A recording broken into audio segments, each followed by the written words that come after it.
ஜெர்மனியின் ஜூலை மாதம் முதல் அமலுக்கு வரும் புதிய மாற்றங்களும் நடைமுறைகளும் தொடர்பில் அறிவிப்பு வெளியாகியுள்ளது.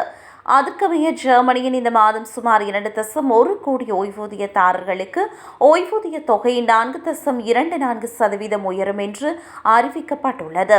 அரசு வழங்கி வந்த எரிபொருள் வரி சலுகை முடிவுக்கு வருவதால் டீசல் மற்றும் பெட்ரோல் விலை லிட்டருக்கு 17 சென்ட் வரை உயரக்கூடும். இந்த மாதம் முதல் ஊழியர்கள் மற்றும் ஓய்வூதியதாரர்கள் தங்களது வரி தாக்கலை செயலி மூலம் எளிதாக மேற்கொள்ளலாம். இதேவேளை இம்மாதம் முதல் போக்குவரத்து அபராத புள்ளிகளை பிறருக்கு விற்பனை செய்யும் முறையை தடுக்க இனி 30,000 யூரோ வரை அபராதம் விதிக்கப்படும். போக்குவரத்து விதிமீறல்களுக்கான அபராத அறிவிப்புகளை அனுப்பும் கால அவகாசம் 3 மாதங்களிலிருந்து 6 மாதங்களாக நீட்டிக்கப்பட்டுள்ளது. மேலும் ஜூலை முதல் சலவை இயந்திரங்கள், ஸ்மார்ட் போன்கள் உள்ளிட்ட குறிப்பிட்ட பொருட்களை நியாயமான விலையில் பழுது பார்க்கும் உரிமை நுகர்வோருக்கு கிடைக்கிறது. பழைய மின் சிகரெட்டுகளை கடைகளிலேயே திருப்பி ஒப்படைக்கும் வசதி கட்டாயமாக்கப்படுகிறது. அழகு சாதன பொருட்களில் உள்ள வாசனை திரவியங்கள் தொடர்பான லேபிளிங் விதிகள் விரிவுபடுத்தப்பட்டு 80 பொருட்கள் கட்டாய பட்டியலில் சேர்க்கப்பட்டுள்ளன. குடிமக்கள் வருமானம் இனி அடிப்படை வருமான உதவி என்று அழைக்கப்படும்.